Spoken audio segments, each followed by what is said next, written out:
Hi, Wait, could you hello. say that again? I didn't catch it. I said I'm going to press record and then explain everything.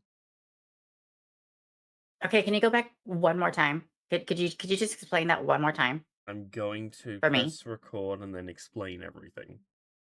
Could you explain it in more detail? You are now breathing manually. Oh, Sally? You son of a bitch. Sally?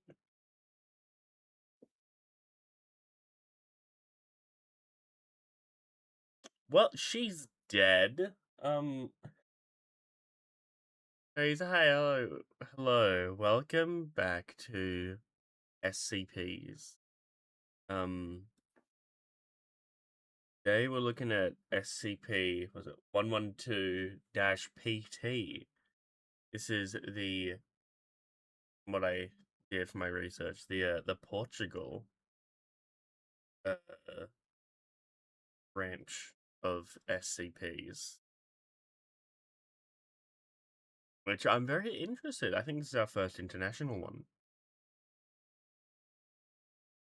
but one that isn't from the US. Sally?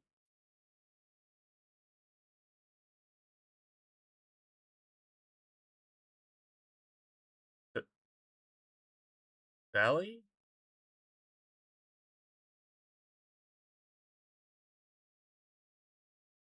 I think she's actually dead. Um,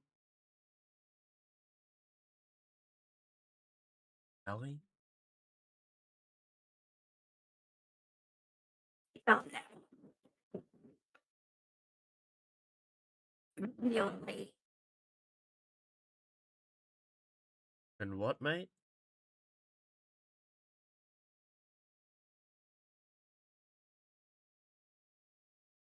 Oh, she's dead.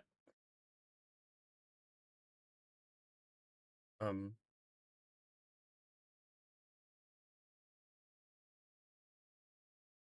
it wasn't me. I didn't do it.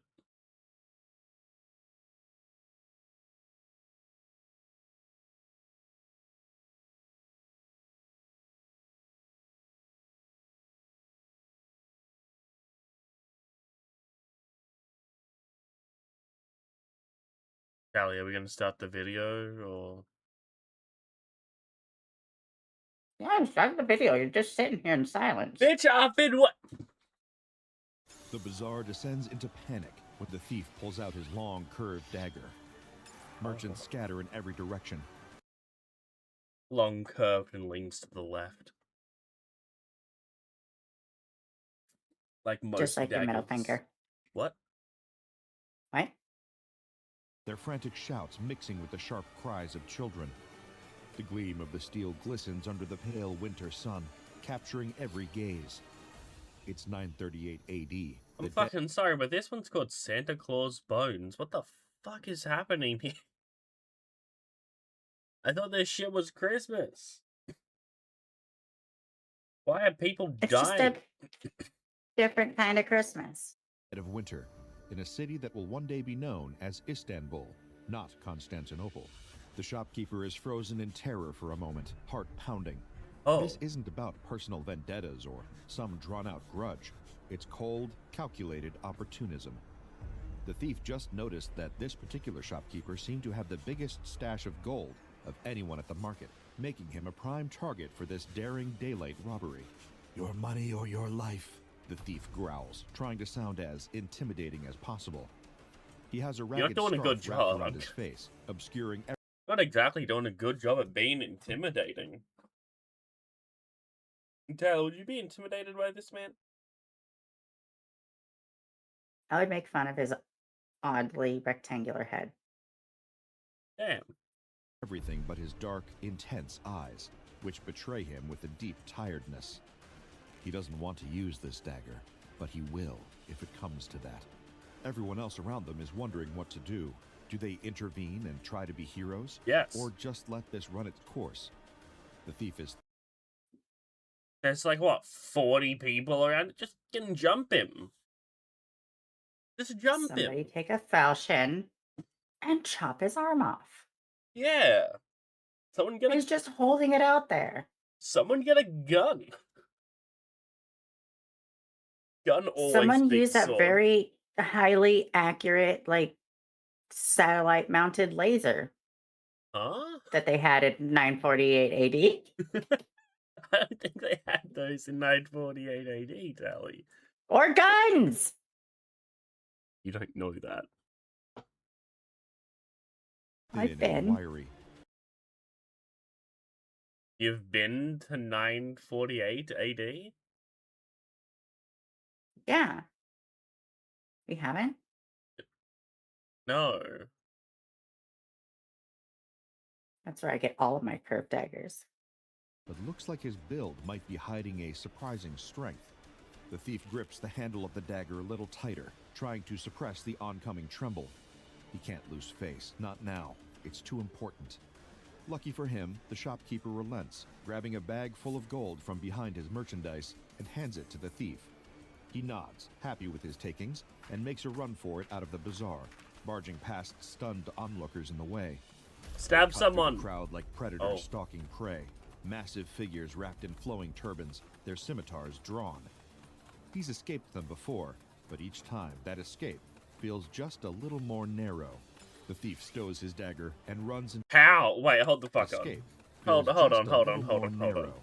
The thief First off, we haven't even gotten to what the fuck the SCP is. And second, stows what do you mean so? You just like magnetized it to your belt. Where did you stow that into? That appears to be like putting it inside of like his pants, maybe? I don't know. Did he cut his pants open doing this? Hope so. I his hope that's dagger how he and flees the guards. He just cuts his pants off. runs into the crowded streets, trying to disappear in the throngs. The city guards are hot on his heels, hollering and raising their swords above their heads. Thief! Somebody stop that blasted thief! One of them barks in a deep, gravelly voice. He couldn't Everyone face has any deep, of them in gravelly single voices. combat, but he's fast. That's something he's got I going think it's for just him. one guy's He voice. ducks and weaves between confused passersby. The coins jangle in the bag attached to his belt. It'll all And he be just worth like it if saying can that he get has this a back. deep, gravelly voice. He's just really happy with himself. Over a week of food in there if he can. He turns into an alley and comes face to face with a wall. It's a dead end. Moments later, the city guards are gathering behind him, all muscle, blade, and teeth. They've got him. Wait, they are all teeth? Holy shit. Oh my god. Yeah, haven't you ever come across a couple bladed teeth muscles before? Gosh. I've never come across bladed teeth muscles before, no. Cornered now. They're everywhere They in the aren't early famous for 900s. showing mercy. Oh, my bad, my You bad. never I should haven't have come been. here, the lead guard says. We're going to show you what this city does to thieves, says another. Like a pack of hungry dogs, they move on him. He's only got a split second to escape, so he thinks fast. He turns and frantically climbs some guttering onto the roof of the building. It's a desperate escape, but the only option. He bolts across the rooftop like a man possessed. The gap to the next terrace looms ahead, but he can't hesitate. With a grunt, he leaps, arms flailing midair, before landing hard on the adjoining roof. You should have done Behind a him, roll. the city guards claw You should have rolled. It looks cooler and it makes your landing better. Should have rolled. But mostly looks cooler. their It way mostly up, looks their cooler, bulk but it's making also them a safety awkward, reason. but no less determined. They might be big, lumbering brutes, but credit where it's due. They don't give up easily. His wooden sandals slap mercilessly against his feet with each step, jolting bursts of sharp pain up his legs. The thief leaps deftly from roof to roof. His lithe frame lends him agility at the expense of strength. That bag of gold weighs so heavily now, he hears it jangle with every step. Is the drawstring tight enough? What if it comes loose? The anxiety is nagging at him at a time when he needs total focus. With the trouble he's given the guards, if they catch him now, he'll be lucky if they stop at taking a few body parts as a lesson. Damn. He leaps onto the roof of a hookah place, twists his ankle, and skids across the dirt. A white-hot flash of pain arcs up all the nerves in his leg. The pain blinds It's okay, him they for a don't know that moment, you're there. and that gives the guards the opportunity they've been looking for. Okay, they might know that you're They there. close in on him in seconds. He scrambles to his feet as they lunge for him. A Wait, they were scimitar also rises jumping as and- well? Wasn't he barely making it? And it's like constantly saying that he is faster and more agile than them. He was like barely making it. So like,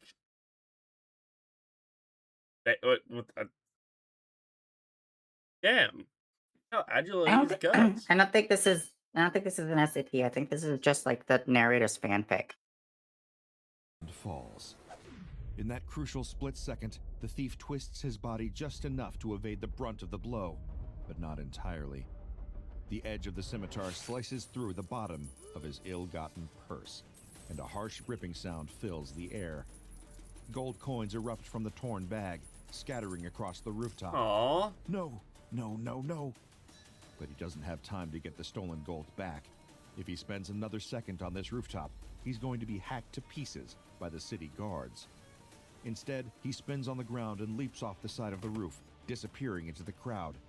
The adrenaline and rage in his body overpowers the throbbing pain in his ankle. I was gonna say, you The think it'll guards be don't chase him fucked anymore. here. What the hell? Who knows why?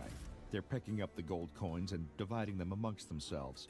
They'll tell the story of how the thief made off with the loot, while they go home with a nice little bonus, while he goes home empty-handed. And that's exactly what he does. He removes the scarf from around his head and changes his clothes in a dark alley. He's younger than what you might think. He can't be older than 23, but with the tired eyes of a much, much older man. He sighs. Holy shit, his ankle got worse. Yeah, I really think that this is just like some dude's Aladdin fanfic. Tally, what would you say Yeah. is wrong with this man's ankle right here? Would you say this is... All he did was twist his ankle. Would you So say that... typically when you twist your ankle, yeah, it can turn that dark. But typically it's on the ball of the heel, not like that is a weird place for it That's like the entire... to be That's turning dark. damn near like the front of the foot. That's nearly... Like, that's halfway down the foot.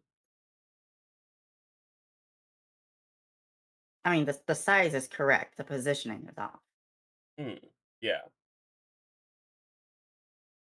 So you'd say it'd be more like on the side, you'd say? Yeah, and you know what? Give me a couple seconds and I'll send you a picture of a rolled ankle. Please don't. Please don't send me a picture of a rolled ankle. I just need to twist my ankle really quick and then take No, a picture. It won't Tally, take that don't- long. Sally, don't twist your ankle. You already nearly It'll only take a second. You nearly died at the beginning of this. You don't need to twist your ankle now. Oh, that's right. I'm supposed to be dead. Wait, Tally?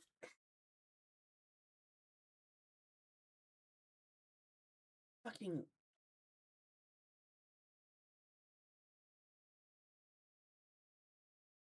Tally, wake the fuck up. We have things to do. Then do them. Shit. His ankle is already starting to bruise and swell up. All this for nothing. It's a long walk back to his home from here. It's late evening by the time he arrives at the small hut-like building on the outside of the city. When he enters the building, his head bowed in shame, he sees his wife. She's thin too, with hollow cheeks and deep-set eyes. Neither of them seem like they get the opportunity to eat much. That's how it is on a petty thief's wage. And he has to tell his wife that they won't be eating again tonight either. There isn't a shouting match. Neither of them have the energy for that. A quiet silence grows between them, charged with a dark undercurrent of hunger. The endless, gnawing hunger that afflicts the both of them. But there's a dark truth far worse than their mutual disappointment. The pitter-patter of tiny footsteps. A young boy enters the room. He can't be older than 5, but he's thin, so desperately thin. Oh, He not asks the his baby. father in a quiet and soft voice whether they can have food tonight. The question cuts the thief worse than the city guard's scimitars ever could. It wounds him. Okay, so... Questions. Why didn't so he ditched his clothes earlier. I feel like it probably would have been a better idea to I don't know, try to do that while you were in the crowd when they were chasing you, right? Not all thieves are smart thieves. Because and I don't know, maybe try and secure the money in a better location. Why not sell that knife?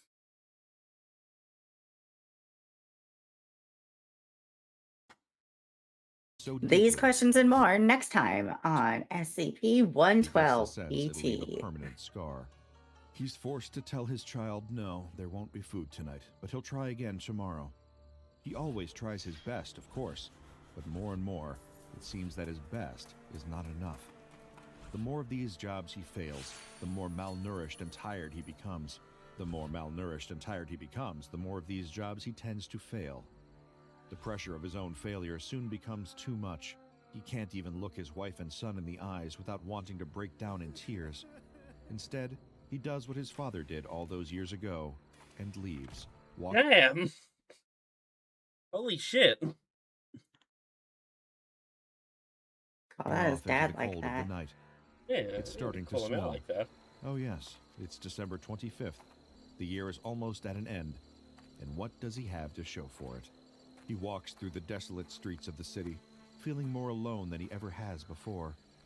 He sees the open door of a tavern nearby, where the city guards, out of uniform now, are laughing and drinking together with the money he risked his life Out of for. uniform. They're still in The snow uniform. Yeah, no, continues to they are fall. still in The uniform. thief keeps walking. He climbs to a secret place, an old cavern in the nearby hills where he would always go as a boy when the world got too loud. Maybe he'll be able to find an answer here, with only his thoughts as company. The thief sits on an ancient stone, and the tears begin to fall. This was never supposed to be his life. This was never supposed to be the life his family had. He's a failure of the worst kind. Perhaps everyone would be better off without... Before the thought even completes itself in his mind, a hand lays on his shoulder, and he feels a wave of strange calm wash over him. He looks and sees that there's a man in the cavern with him. An elderly man, perhaps about 70, with a... That's the Pope. Sir, That's a Pope. what the fuck are you doing in just a random... That's just the Pope. What are you doing in a random cavern? Is this Pope also from California? What? You didn't... the new Pope is from California. Oh, Isn't that it? I don't think so. I don't know, but I don't. That Pretty sure sounds wrong. I think it was just a joke for a while when the Pope died. I thought the Pope long was from white... Boston. Was it Boston? It was somewhere. I'm almost positive. I think we should elect a Martian Pope. A Martian? A Martian, yeah. beard, kind eyes, and the ornate robes and hat of a bishop. What troubles you, my No, he's from lord? Chicago. He says in a Chicago, there we go. Not started with a C. gentle voice. The thief has never been a religious man, but for some reason, he feels comfortable confessing to the kindly bishop. He tells him the whole tale. He was a merchant once with a promising future, until his business fell through. With a wife and child to support, he was thrown into a life of crime to make ends meet, with seemingly little hope of ever crawling back out. During his tale of desperation and crime, the bishop merely gives sympathetic nods. Once the story is done, the bishop asks the man a simple question. If given the means, my son, would you repent your criminal ways and return to walking the path of the light in the name of our Lord? The thief nods. Jeebus. Of course I would, but I can't do that. I'm penniless, Father. Doing this is my only option. The bishop smiles, seemingly taking it all in. He reaches into his robes and pulls out a hefty leather purse. Oh my god. Then hands it over to the thief. What's this? The thief asks in disbelief. A gift. 'Tis the season of giving, after all. The thief opens Damn. the purse, and to his astonishment, finds that it's full of gold pieces, easily twice the amount that he would have stolen from the shopkeeper earlier. I don't understand, the thief says. How can I repay you? Come back in a year, the bishop says, and show me what you've made of yourself. The bishop retreats into the darkness, and the thief, astonished, returns. The bishop retreats into the darkness. As most bishops do. That's most bishops do. To his family. That night, he and his loved ones eat like royalty. The next morning, the thief gets to work. With the money that the bishop gave to him, he buys the materials and the supplies to set up a new store. He approaches it with renewed vigor, and over time, becomes a great success. He becomes, in fact, one of the most in-demand merchants in the entire city, selling his wares to hundreds and then thousands. Yeah, thousands. And with his success, he becomes charitable. He gives to the poor and the needy freely. He even remembers every person that he robbed as a thief and made sure to return the money he took from them with interest. As the days ticked on, he became one of the most beloved members of the entire community, known and liked by all. Well, shit. He really turned his life. All it took was just a mysterious bishop in a cave. And $1,000. And $1,000. Remember this, kids. If you ever resort to doing petty crime, walk into mysterious caves, and if you find a bishop on Christmas, walk into a mysterious cave on Christmas, and maybe you'll find just a random bishop, and then you'll become a really successful salesman. When Honestly, he gives you a lot of money. I've got 2 points to that. Yeah. First, I've never walked into a random cave and not found a bishop. Have you ever walked into a random cave? Twice, and there have been bishops in both of them. Need help. What? What's up? I do need help. That's why I walked into the random cave and looked for a bishop.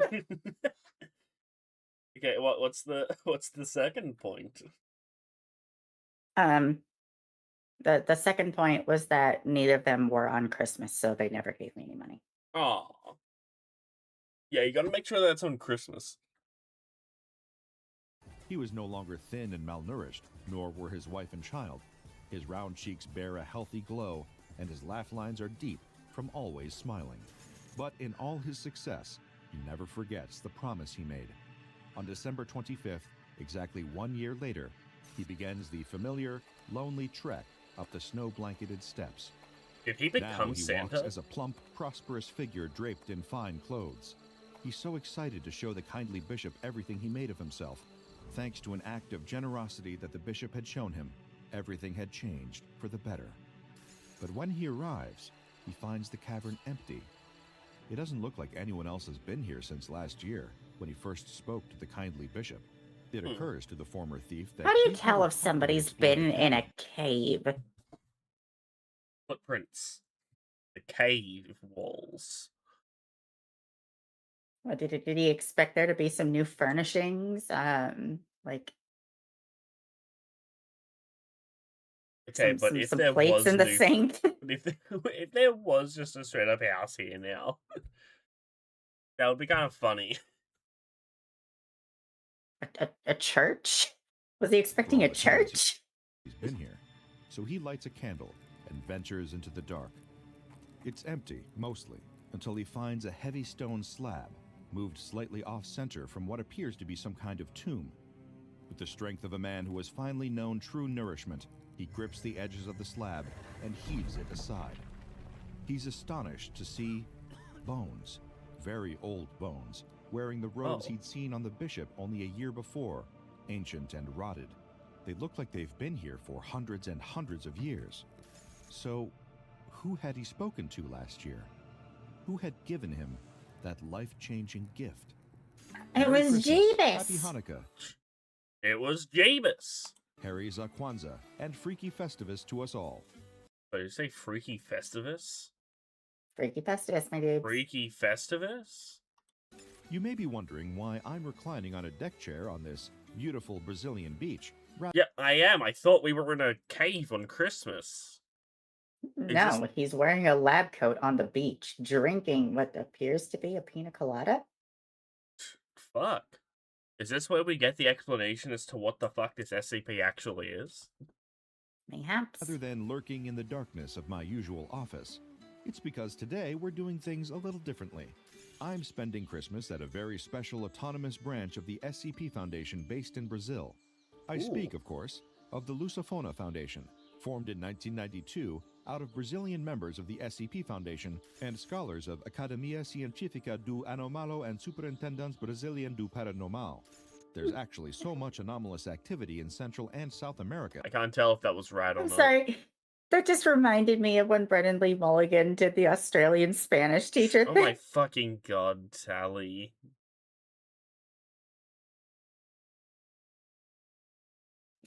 That So this Foundation good. splinter branch claims jurisdiction over all of it.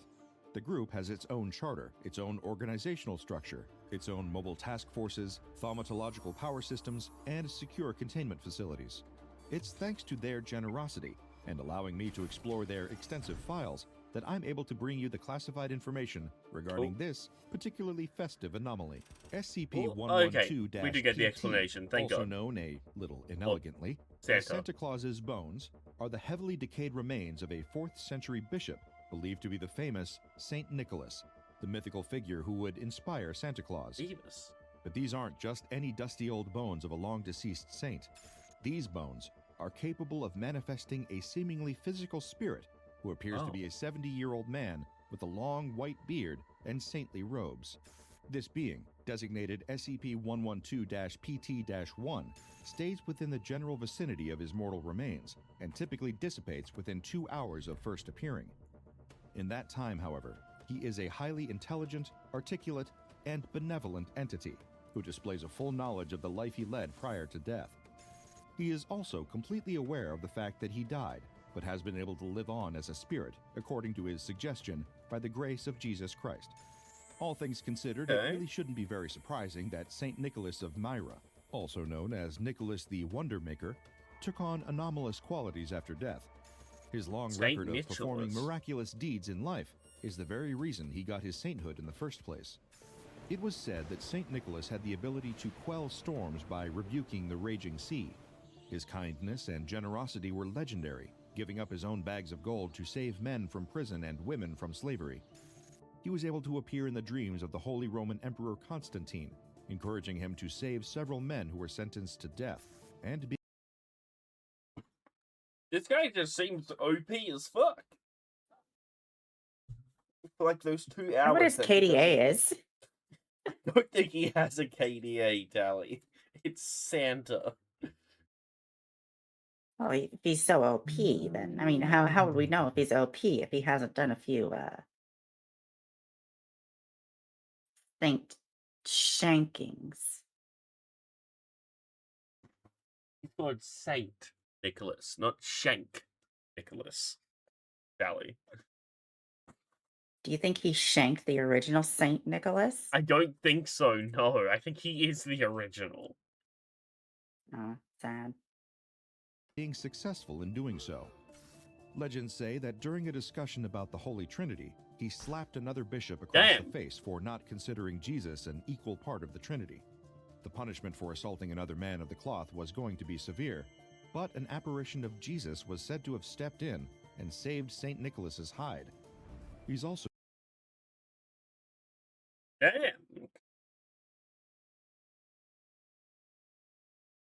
Huh. He smacked the shit out of that guy, and Jesus came down to save him. So Jesus condones violence. Good to know.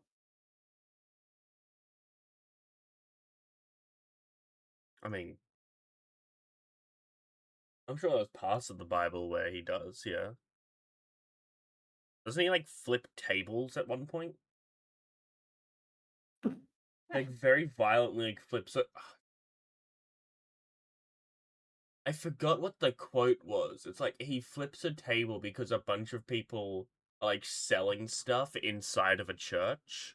And he's like, what the fuck are you doing? This is a holy place, not a den of thieves. Hmm. It's pretty much just like, don't make money from the church.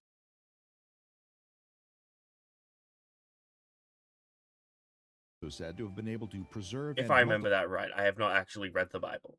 multiply great amounts of food being transported across the seas. And in perhaps the most incredibly anomalous act of all, he was even said to have brought 3 murdered children back from the dead. The fuck? Thanks to everything he's done, he's now the patron saint of, bear with us now, sailors, merchants, archers, repentant thieves, children, brewers, pawnbrokers, toy makers, unmarried people, and students in various cities and countries around Europe. Damn. So, as a man of Greek descent What the fuck That does he sounds not about right do? for Santa Claus. Yeah. who died in Asia Minor, in modern-day Turkey, how did his magical bones end up in Brazil? The anomalous bones were first discovered in an archaeological dig in Turkey well over a decade ago, where agents of the Lusofona Foundation were embedded. However, they were unable to procure them straight away, and they instead ended up in a museum in Istanbul. That's where the anomalous effects were first believed to have occurred. Guards noticed a strange man in outdated clothes walking around the museum at night, but were never able to catch him. After a fire struck the museum, they were forced to sell off some of their artifacts to private collectors, which was when the Foundation was finally able to take their chance. They purchased the stone sarcophagus containing They sold someone's bones. Can you legally do that? Yeah, I'd sell your bones. Can't sell my bones. You don't even have ownership of my bones. How are we gonna sell them?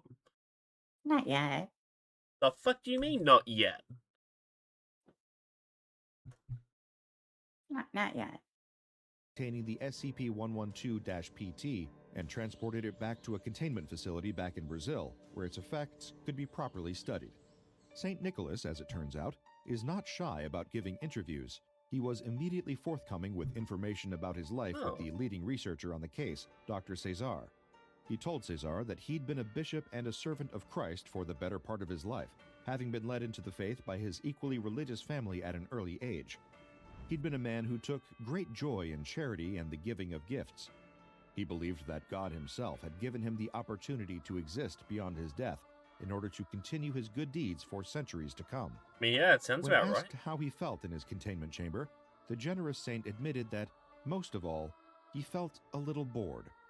Cooped up in his cell here, he felt like he'd been denied his purpose, to be generous and charitable, to spread joy and good cheer. How could he do that inside a cell? The words of the saint's spirit laid heavily on Dr. Cesar after that. In all the time he'd spent studying the anomaly, he'd never once displayed anything coming close to aggression. None of their research indicated that there was any risk to relaxing containment measures. With that in mind, he penned the following letter and sent it directly to the site director. What's the I would letter? like to propose a discussion about the current mode of treatment of SCP-112-PT and SCP-112-PT-1. The entity demonstrated docile behavior and no aggressive intention towards employees, including being friendly to them. However, SCP-112-PT-1 has expressed dissatisfaction at various times for not having the opportunity to use its anomalous properties for the emotional benefit of the staff. I propose the start of a testing program, starting with Class D members. Once it is proven safe, the test protocol would be changed to cover the rest of the staff. This can, in addition to keeping the anomaly satisfied, improve the moral conditions of employees currently working on the site. For these reasons, I propose the flexibility of access to SCP-112-PT as a way to improve the morale of employees and the anomaly itself. And as luck would have it, the site director saw the wisdom in Dr. Cesar's I mean, request. yeah, no, that sounds like a good Working idea. at the It's Foundation Saint could be Nicholas. Like, just as stressful in Brazil as it could anywhere else. The people working there risked life and limb every day for the safety and sanity of their fellow human beings. In the spirit of the season, did they not also deserve a little charity from the higher-ups? Following the example that St. Nicholas set all those centuries ago, they decided to be generous and open SCP-112-PT's cell for universal access among Foundation employees. Anyone who needed he's an very encouraging happy about chat, that. some moral or spiritual wisdom, or even a ghostly shoulder to cry on, was more than welcome to keep counsel with the spirit of one of history's most beloved saints. And if that Doesn't he only show up for 2 hours once a year?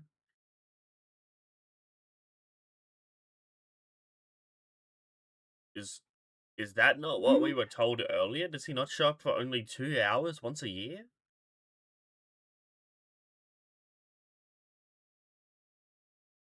What do you mean? What? I thought it said that he only showed up for 2 hours on Christmas. Or did I remember that wrong? I 70-year-old don't man with a know. long white beard, PT within 2 hours of first appearance in the general vicinity of his mortal remains. 112-PT-1 stays within the general vicinity of his mortal remains and typically dissipates within 2 hours of first appearing. Okay. He just dissipates within 2 hours of first appearing. So, but it doesn't say that It he doesn't say only on appears Christmas, on no. Christmas. I thought it was only on Christmas. Okay. That's a pretty interesting, a little bit of an interesting story. That was a pretty cool SCP. I think that's a pretty interesting take just on Santa in general. That he's dead? And he's a dead guy that just kind of shows up every now and then.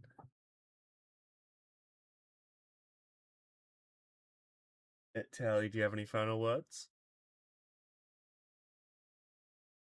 Chat, I cannot stress this enough. Wander into caves. Wander Don't- into caves on Christmas. Don't actually do that. Especially if your life is terrible. No, don't actually wander into random caves on Christmas. That's not a good idea. There might be bears. There might be bears, but there also probably might be bears. Santa Claus. Yep. There's gonna be bear claws instead. Oh, I could go for a bear claw. Oh god. I'm gonna go get a bear claw. Bye. I'm gonna go get a white claw. Bye.